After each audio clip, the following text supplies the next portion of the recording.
Merci Monsieur le Président. Chers et chers collègues, ce rapport annuel me donne l'opportunité d'élargir la réflexion sur l'égalité entre les femmes et les hommes en tenant compte des évolutions récentes de notre société. Le contexte dans lequel s'inscrit l'action menée par Magali Bessard, vice-présidente en charge de cette politique, est aujourd'hui particulièrement préoccupant. Les risques de régression sont bien réels. Et pour rebondir sur les propos de Mme Bardet, que je constate d'ailleurs qu'elle est partie juste après son intervention, son organisation politique n'a rien d'autre à avancer que des propositions rétrogrades. Nous l'avons vu au niveau européen, avec l'abstention du Rassemblement national lors du vote d'avril 2024 sur l'inscription du droit à l'avortement dans la Charte européenne des droits fondamentaux, abstention répétée à nouveau ce mercredi 17 décembre lors d'un vote sur une initiative citoyenne visant à favoriser l'accès à l'avortement pour les femmes européennes. Nous le voyons aussi au niveau national, avec une proposition de loi visant à réouvrir les maisons closes, une institution qui a toujours participé à l'invisibilisation et à la banalisation des violences faites aux femmes. À travers ces positions, c'est une remise en cause directe des politiques d'émancipation des femmes qui s'expriment.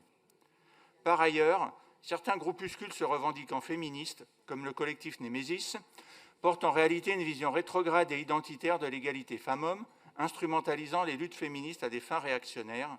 Contrairement à leur discours, l'égalité est encore loin d'être acquise. Les responsabilités politiques nationales doivent également être interrogées.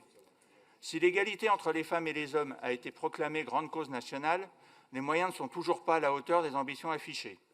Plus récemment, les propos tenus par Brigitte Macron, je cite, « sale conne », à l'encontre de militantes féministes, sont inacceptables et indignes d'une personnalité publique. Les inégalités persistent aussi dans des domaines essentiels comme le travail et la santé. Les écarts de rémunération demeurent et les femmes restent exposées à des conditions de travail plus dégradées. En matière de santé, les biais sont encore nombreux.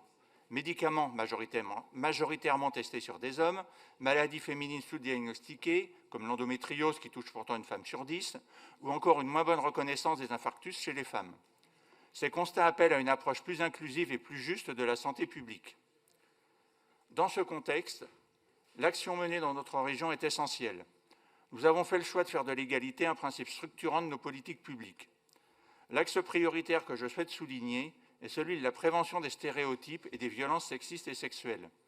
La prévention, l'éducation et l'engagement sont des leviers indispensables et toujours préférables à une intervention a posteriori. Cette prévention passe notamment par un environnement respectueux et émancipateur pour les jeunes. Notre région agit à travers des actions de sensibilisation, de communication, mais aussi en encourageant l'engagement des lycéennes et des lycéens, notamment via le dispositif Ma région au lycée. Elle passe également par la lutte contre la précarité menstruelle, qui touche encore trop de jeunes et constitue un frein réel à la scolarité et à la dignité. La mise à disposition gratuite de protection hygiénique dans les lycées est une mesure concrète et essentielle, permettant de garantir l'égalité, de lutter contre les absences liées aux règles et de lever les tabous autour de la santé menstruelle. Le rôle des associations à ce niveau est par ailleurs fondamental. Malgré un contexte budgétaire contraint, notre région maintient un soutien important à ces acteurs, dont l'action est fragilisée par les restrictions budgétaires de l'État. Ces coupes ont des conséquences directes sur la prévention, l'accompagnement des victimes et la lutte contre la récidive. À l'occasion du 25 novembre, notre conseil régional a notamment soutenu la diffusion du documentaire de Léa Ménard, intitulé « Violences conjugales, les maux du mal », consacré à la prévention de la récidive des violences intrafamiliales, projeté dans l'ensemble de la région et dans plusieurs lycées. Une banderole rappelant les numéros d'urgence a également été déployée sur l'hôtel de région. Des actions spécifiques sont aussi menées auprès des étudiantes et des étudiants des formations sanitaires et sociales, particulièrement exposés aux violences sexistes et sexuelles.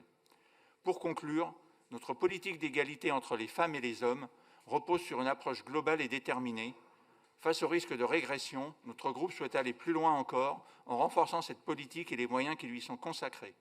Les régions ont un rôle majeur à jouer pour faire progresser l'égalité réelle et ce rôle doit être pleinement reconnu par le gouvernement. Merci de votre attention.